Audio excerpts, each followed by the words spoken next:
생존 우선순위 서바이벌 프라이어리티 2025년 6월 7일자를 진행하도록 하겠습니다. 오늘의 편집 내용입니다. 6월 3일의 실존적 의문, 한국인에게 도덕관념이 존재하나 세계적 악마성을 담은 무도덕 정치강자를 썼다. 이제 무엇을 할 것인가? 이재명의 실용적 시장주의를 윤리와 도덕 측면에서 생각해 볼 필요, 정치윤리, 폴리티컬 에틱과 기업윤리. 기업윤리는 회계 투명성의 상징일 것이다. K2 180대 계열전차 81대 폴란드 2차 수출 임박. 앱스타인 고발 제기, 잠재적 계약 해지, 탄핵, 트럼프 머스크 브라 폭발. 1. 한일 대륙붕 협정 파기 22일부터 종료, 통보 가능, 중개입으로 분쟁으로 발전 우려도. 동심 파괴, 인정받지 못한 정권과 한국의 미래, 시진핑의 행방불명, 이재명 대통령이 6일 도널드 트럼프 대통령과 정상 간 첫 회담, 트럼프, 시진핑 90분 통화의 숨겨진 비밀, 시진핑은 이미 가택 연금 상태. 구다이라고 제가 상징적으로 이 호주 관광청의 화면을 그냥 캡처해서 넣어봤습니다. 6월 3일의 실존적 의문, 한국인에게 도덕관념이 존재하나 세계적 악마성을 담은 무도덕 정치강자를 썼다. 이제 무엇을 할 것인가? 어떤 지인이 이게 백모라는 유튜버가 하는 건데요. 아마 보수 쪽인 유튜버인 것 같습니다. 한번 보라고 했는데 첫 번째로 편집을 좀 해봤습니다. 21대 대선은 중국의 승리다. 신냉전 미중 대립 구도 속에서 한국은 명분으로는 미국과 중국 사이의 주체적 외교를 택했다. 그러나 실제는 세세이 번역어가 주체적입니까? 총리의 1985년 미 문화원 정거농성 주도자인 김민석을 앉힌 것만 봐도 어떤 행보일지 짐작이 간다. 첨단 분야의 부품 기술 유학 자본 차단, 중국에 대한 관세 장벽, 당분간 휴전 상태가 50%, 베트남 등 중국 연관 제조업 기지를 중국 대체 제조업 기지로 전환. 한국은 서방 자유선진국의 군사지정학적 최전선, 신냉전 미중 대립 격화, 북핵 미사일도 도발 강화, 대만 위기 심화, 남중국해 충돌 중대 등 눈에 보이는 군사적 긴장뿐 아니다. 미국이 주도해서 중국의 입지를 급 약화시키는 흐름이 강화되고 있다. 그러나 6.3대전은 이 같은 군사지정학적 위기보다 훨씬 더 근본적인 문제가 존재한다는 것을 드러냈다. 이번 대선은 한국인의 도덕관념 존재 여부를 밝히는 리트머스 시험지였다. 그에 대한 답은 거의 없다. almost none이다. 사법 리스크가 걸려 있어도 대통령이 된다. 기업에게는 최소한의 수준에서 직업윤리, 프로페셔널 에틱을 가지고 있을 수 있으나 공화국의 정치윤리, 폴리티컬 에틱은 꽝이다.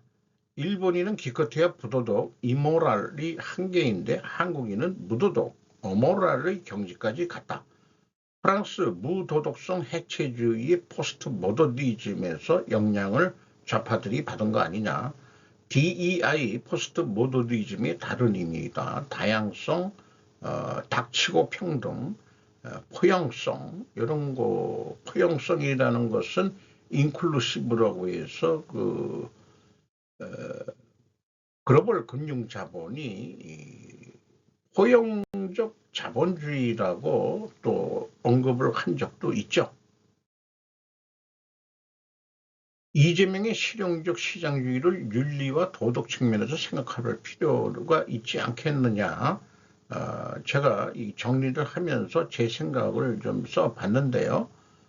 어쨌든 무도덕 때문에 1차 세계대전이 터졌다고 해석을 하고 있고 국힘 찢어질 것이다라고 또 희망사항을 얘기하고 2차 대전 독일, 이탈리아 주축국, 현재 러시아, 중국 이고 그다음에 복사해서 번역 붙이기 하는 좌파들이다. 그 의미의 좌우 행간이나 위아래 행간의 의미들을 잘 이해를 못하면서 그냥 컨트롤 V, 컨트롤 C, 컨트롤 V에서 갖다 붙이고 있는 우리나라 좌파들이라고 얘기하고 있습니다.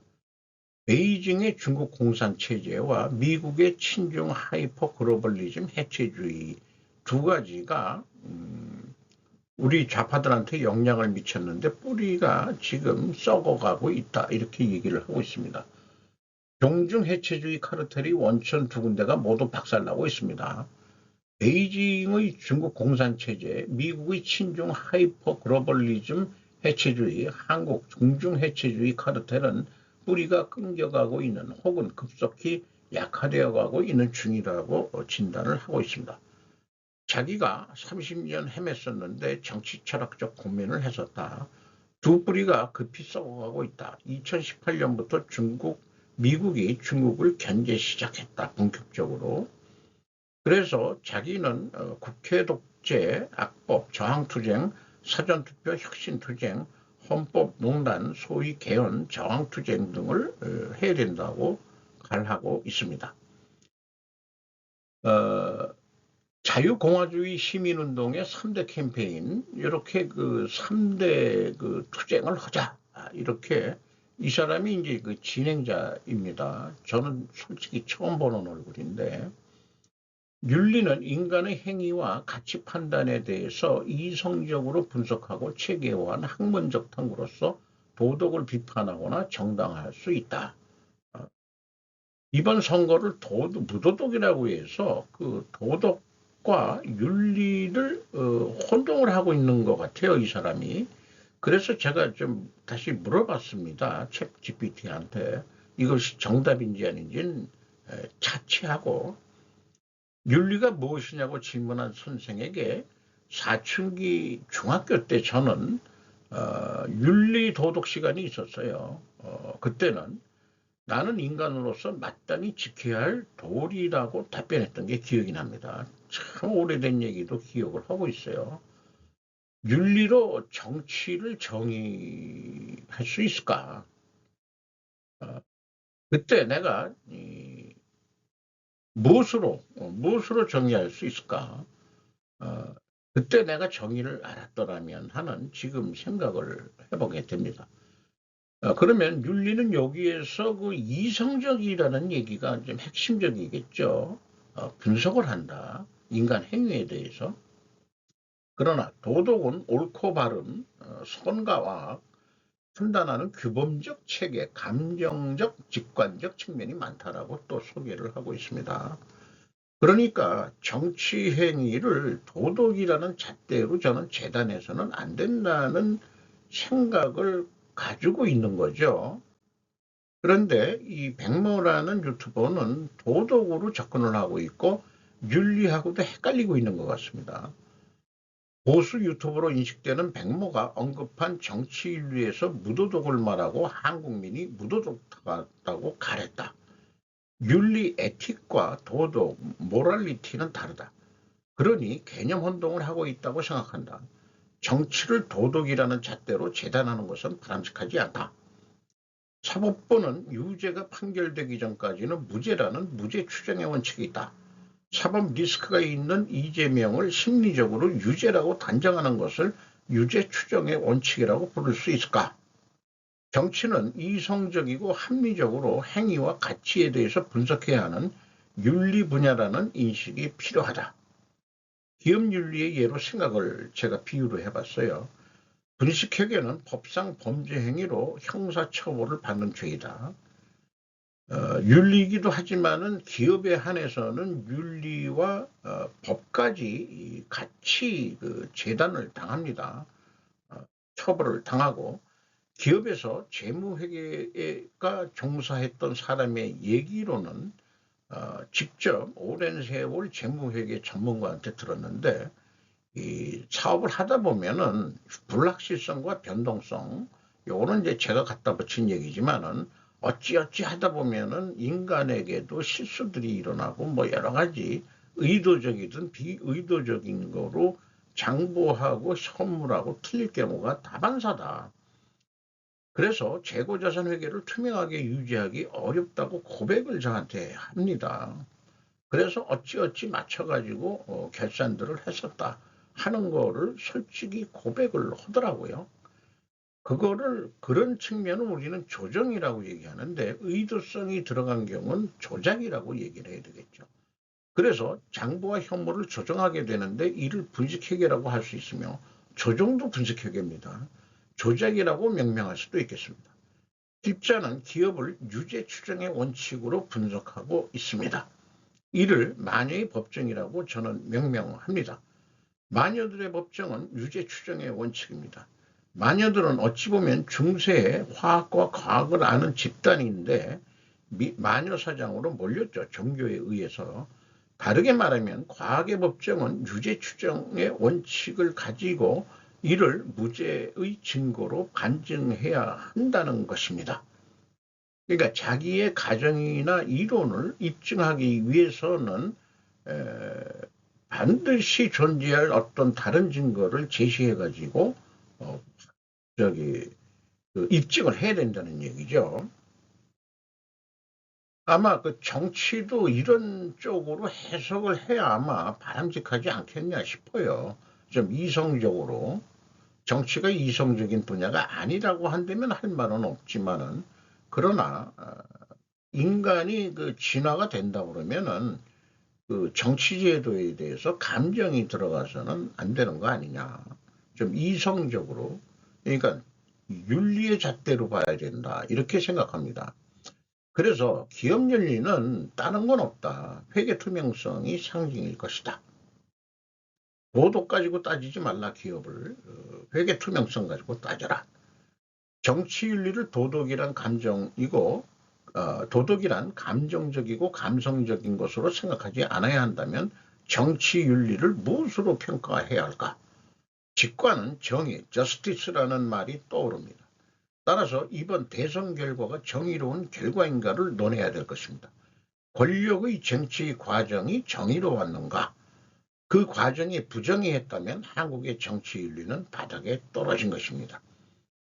순진무구한 국민들을 도덕성으로 재단하지 말아야 합니다. 국민이 국가의 주인이라고 말만 하고 식자들은 대중을 무시하는 습관이 몸에 밴 것 같습니다. 개돼지라고 그러고. 분식회계로 다시 돌아가서 죄송합니다. 오랜 기업 재무제표 분석을 통해 분식회계를 하는 근본적인 원인을 저는 인간으로 보지 않고 원가회계 때문이라고 보고 그 원인을 회사 인간으로 보지 않고 있습니다. 인간의 에러를 논하기 전에 원가 시스템의 본질적인 문제를 건드려야 분식회계를 예방할 수 있습니다. 산업혁명 이후 원가회계의 분식 상징은 제조업의 경우 재료비에 인건비를 포함한 가공비를 더해 가치를 부여하는 그것이 잘못된 가치였고 그렇다 이런 얘기죠. 여기서 모든 분식회계의 발단이 되고 있습니다. 그러니 기업윤리를 논할 때 의도적인 조작이 아닌 비의도적 오류는 제외시켜주고 시스템 개선을 하라고 마녀의 법정은 판결을 내려야 할 것입니다. 바로 원가 회계 시스템을 버리고 스로프 회계란 대안을 제시해 주는 것이다. 정치 윤리에 대해서 이렇게 인간의 도덕성, 어떤 인간 자체를 공격하는 것을 배제하고 우리의 정치 시스템이 뭐가 잘못됐느냐, 이런 거로 근본 원인을 찾아가는 게 우리나라 정치 발전을 위해서 바람직한 거라고 생각을 합니다.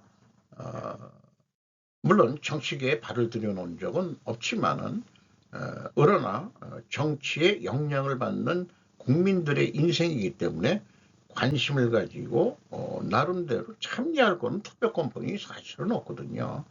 물론 뭐 시민활동이라든지 또는 뭐 여러 가지 방법이 있을지는 모르겠습니다만은 최종적으로 국민의 권리를 행사하는 것은 투표권밖에는 없는데 그러기 위해서는 우리 정치 시스템이 투명하게 잘 돌아가느냐, 이런 게 문제겠죠.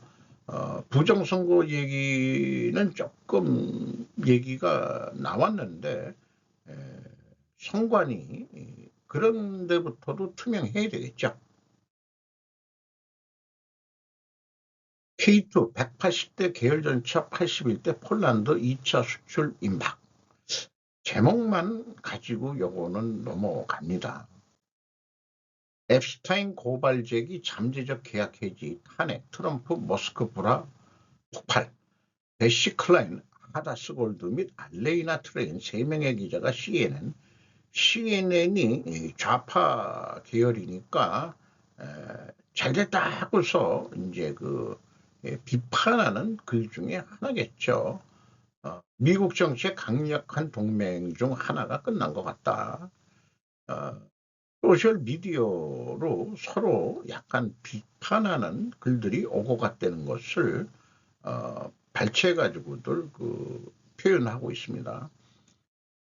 머스크는 플랫폼 X에서 트럼프가 없었다면 2024년 선거에서 승리할 수 없었을 거라고 답했는데 어쨌든 자기네들이 소유한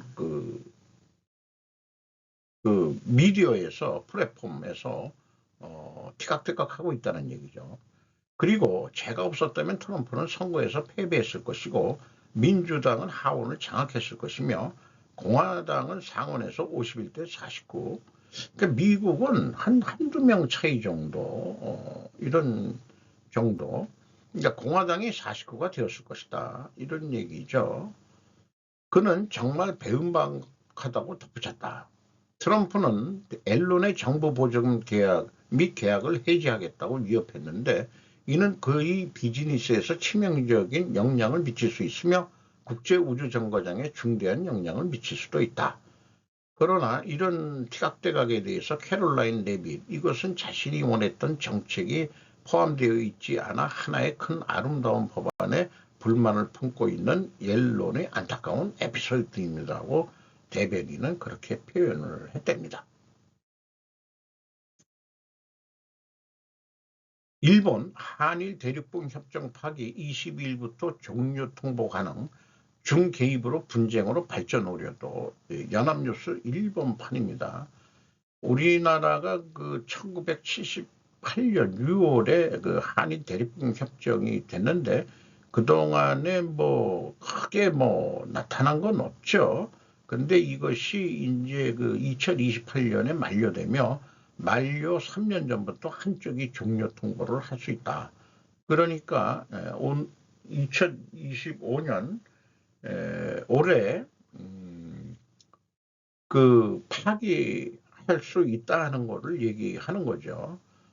7강국 얘기가 나왔었는데 한국에서 비교적 멀리 떨어져 있고 오키나와 해구와 가깝더라도 그동안에 7강국에 우리가 참여했던 것은 한국 영토와 바닷속으로 연결되어 있다는 대륙붕 연장론이었는데 그것이 지금 좀 국제 판결이 달라져 가지고 해안선으로부터 200캐리 카일이라고 약 370km의 바다와 대륙붕에 관한 권리를 포괄적으로 인정하는 거리 기준으로 일반화됐는데 그게 또 상호 또 겹치는 부분 이런 데가 있는 거죠. 이런 데가 있는 거기 때문에 협정을 잘 해가지고 그러니까 자기네 200캐리 안에 그래도 그게 겹치는 부분이 있으니까 여기 저기 스시마하고는 부산하고는 요 가운데를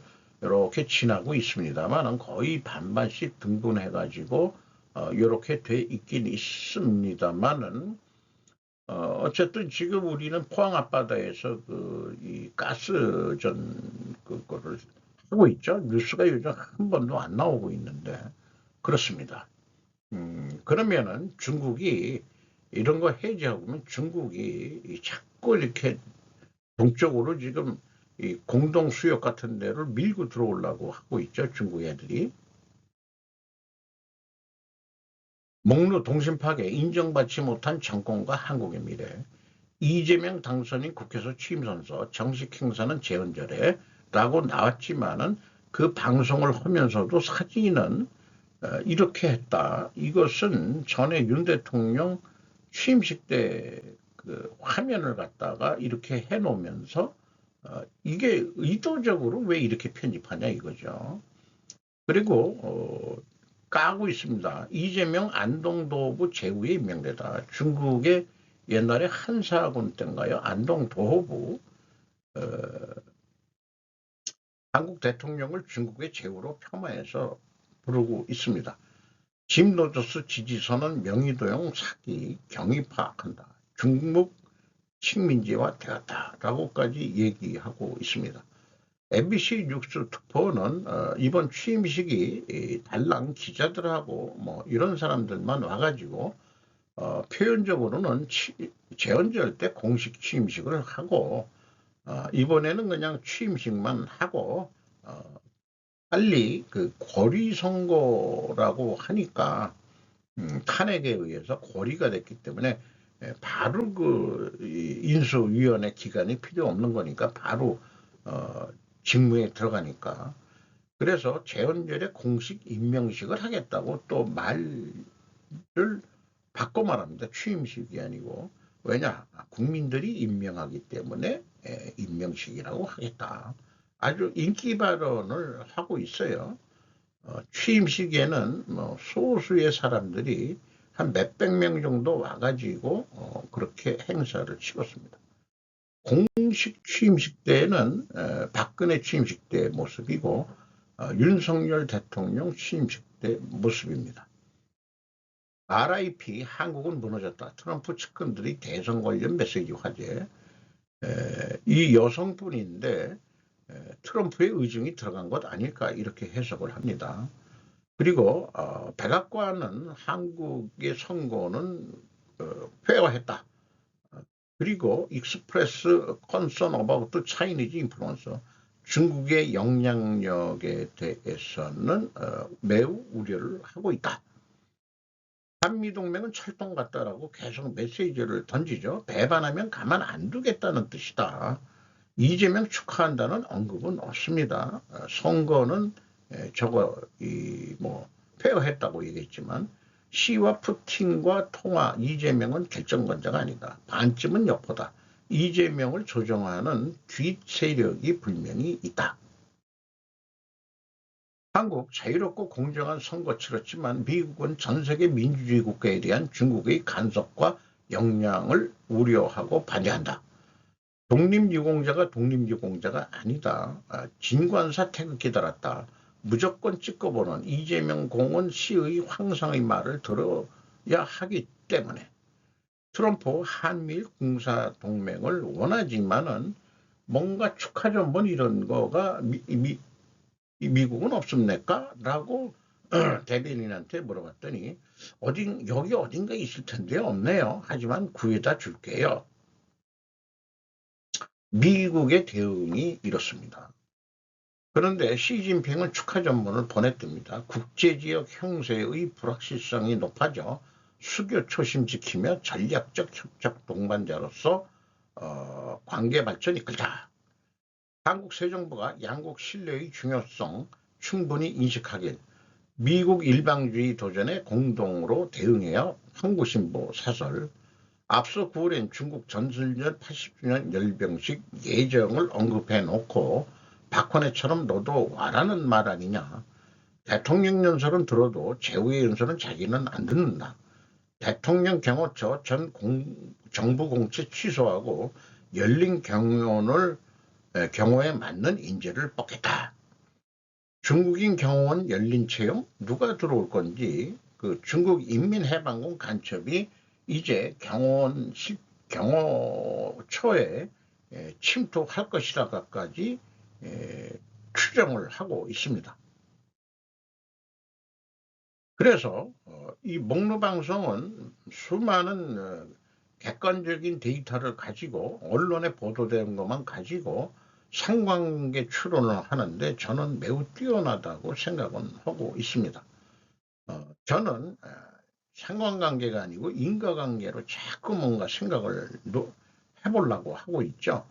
주한미군은 한국 정부와 어떠한 교류도 하지 않을 것이다. 미군 활동 비공개할 것이다. 왜냐? 괜히 정보 공유했다가 다 중국한테 넘어간다 이거죠. 이 정부 첫날 날아온 독촉장 트럼프 철강 강세 2배 인상, 미국 한국 환율 관찰 대상국으로 재지정, 정부 환율 협의 면밀 진행, 나토 수장 이 대통령 정상회의 초청 시사. 어떻게 될지 모르지만 나토도 중국을 적으로 돌렸다. 또 그 미국의 반응은 베네수엘라, 벨라루스, 니카라과 이렇게 했을 때 별무신통으로 반응이 없었던 데인데 이번에 한국 대통령 선거에 대해서는 언급이 없습니다. 미국 대통령이 외면한 지지자들의 공통점이라고 해서 표현을 했네요. 우리가 얘네들 수준은 아니잖아요.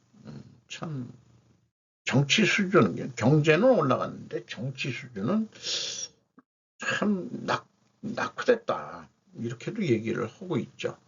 한국은행 금리 낮추면 인플레 우려, 부동산 가격 또 상승될 거임. 가계부채 증가하면 안 되지 않느냐. 트럼프와 통화는 하긴 할 것이다. SC 스탠다드 차테드 은행은 하는 금리 인하 필요성 인지할 것, 부동산 대신 정책은 중요하다. 구글, 삼성전자 버리고 TSMC로 갔다. 텐서 칩 생산 파트너 교체됐다. 그리고 국내에 거주하는 이 친구 이름이 뭔지 요점은 한국에서 계속 살만하냐라는 거죠. 이 사람이 미국인이지만 유대계 미국인이라고 하네요. 그리고 요즘 포르투갈어를 배우고 있다고 한국을 떠나서 포르투갈에 가서 한번 생존해 볼까 그런 심중인지 그런 식으로 이제 추정을 하고 있습니다. 돈 되는 데서 살겠지. 돈 되는 데서. 단일화폐 단일정부의 도래를 준비하라. 쿠릴타이. 지금 돌아가는 모든 일들을 보면은 세계 정부에 의해서 단일화폐.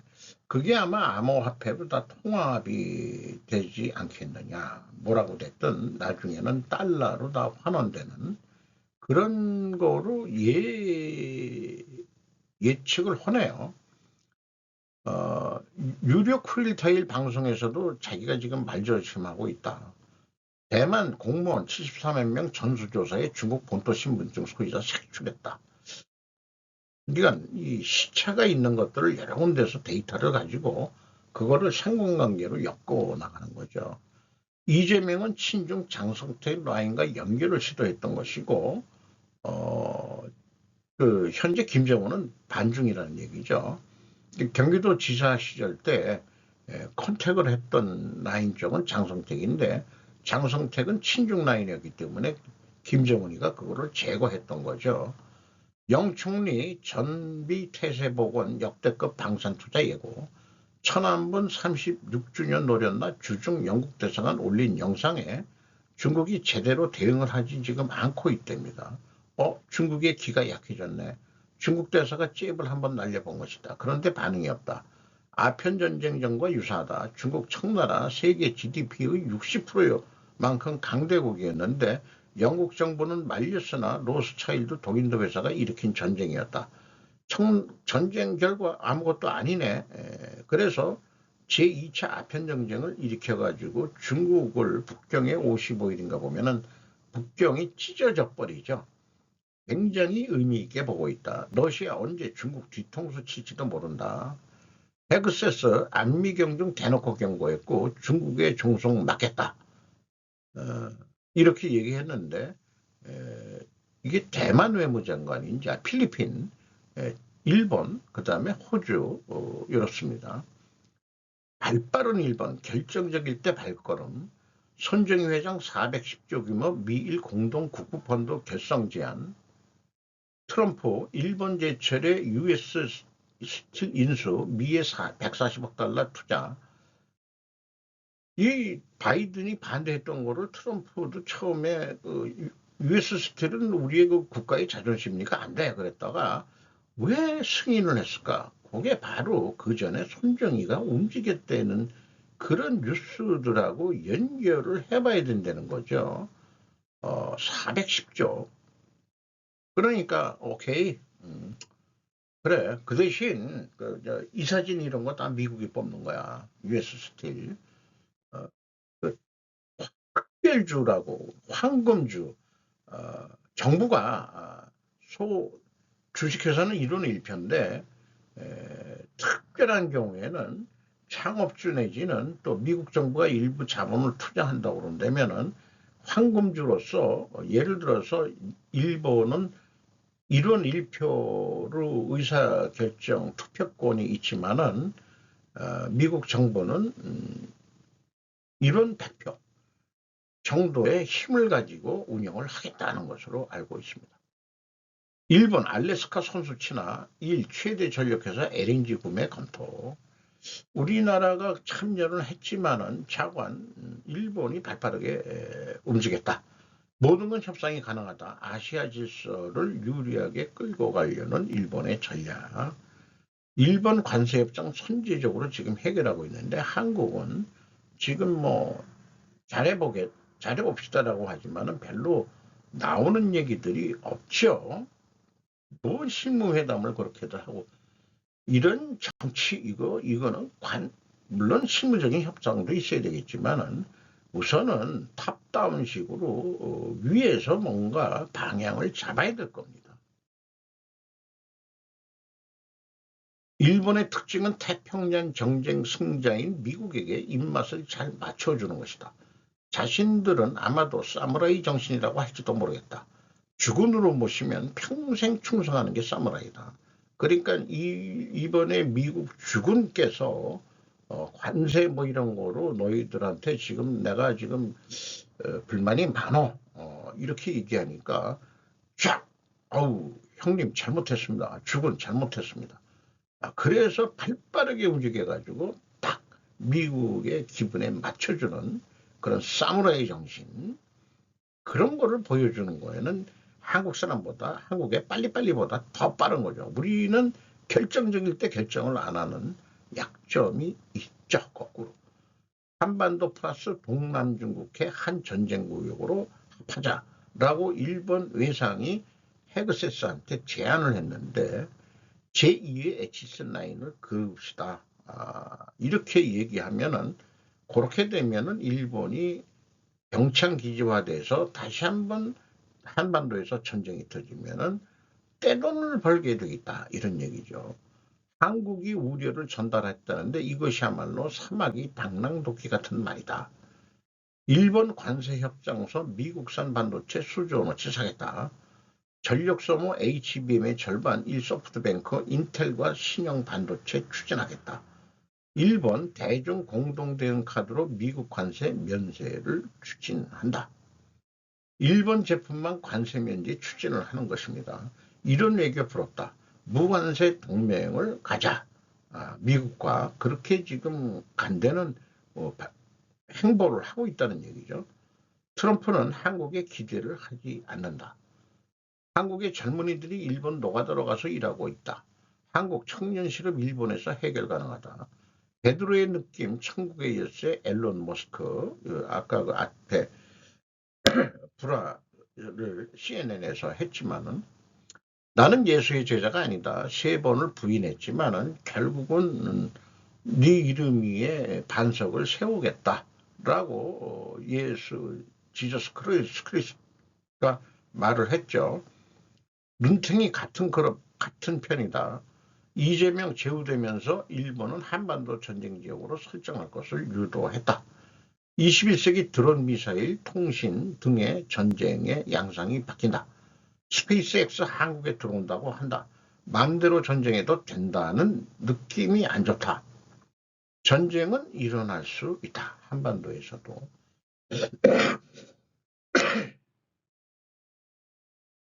시진핑의 행방불명 이층근 TV가 방송을 했습니다. 5월 19일부터 6월 4일 현재까지 약 보름간 보이지 않고 있답니다. 4월 14일에서 18일은 동남아 3개국을 순방했고 5월 8일에는 러시아 전성 80주년 퍼레이드에 참석까지 했었는데 5월 19일 볼 베어링 공장 방문을 마지막으로 얼굴이 안 나타나고 있다. 과거에도 한두 번씩 있기는 있었다. 권력이 금이 가고 있다는 관찰상. 뭐 이렇게 얘기해가지고 여러 가지 그 실각설에 대해서 그 자료를 그렇게 그 소개를 하고 있네요. 이것은 그 낙양에 있는 베어링 공장 방문에 그 날씨가 더워서 이제 평상복을 입고 갔던 사진을 소개를 하고 있습니다.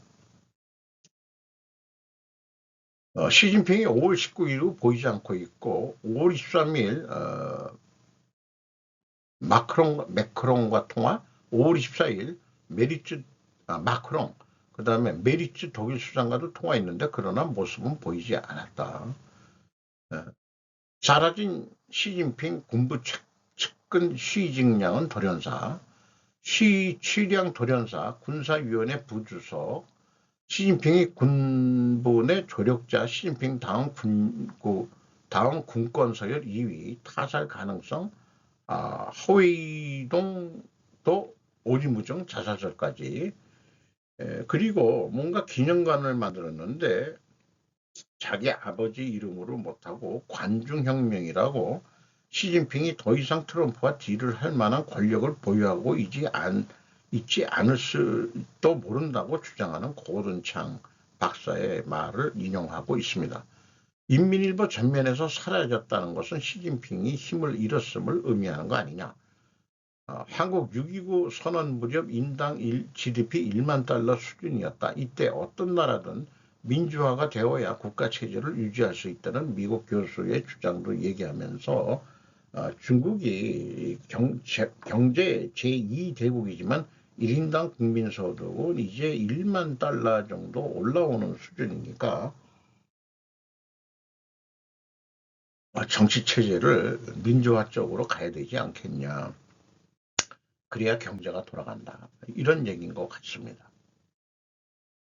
중국의 정치체제가 바뀔까요? 트럼프, 시진핑 90분 통화의 숨겨진 비밀. 시진핑은 이미 가택연금 상태. 화이타임즈에서 유튜브 방송입니다. 미국과 중국의 정상 간 통화 발표에 미묘한 시각차. 시진핑은 이미 가택연금 중 총서기실도 이미 폐쇄. 짚고 넘어가야 될 사항. 중국은 무엇을 숨기고 있나. 대기원 15라고 이게 대만 쪽인지 모르겠습니다. 지난 20일 뉴양 낙양 시찰 갔던 시진핑은 직후 베이징으로 호송되어 사실상 가택연금 상태에 들어갔으며 중국 총서기직도 이미 박탈된 상태. 지난 4일 시진핑이 벨라루스의 루카센코 대통령을 만났을 때 면담을 한 장소가 그동안 시진핑의 집무실이었던 잉타이 영대가 아니라 춘이제였음이 벨라루스 기자들이 찍은 영상을 통해 확인되었다. 벨라루스 대통령 중국 방문 미스터리, 시진핑 망명 가능성 대두. 의문투성인 벨라루스 루카셴코 대통령의 중국 방문. 중국 관영 매체가 보도하고 있지 않다가 벨라루스가 뉴스로 타전하자 그때야 보도 6월 4일 방문 이틀 뒤에 나왔다.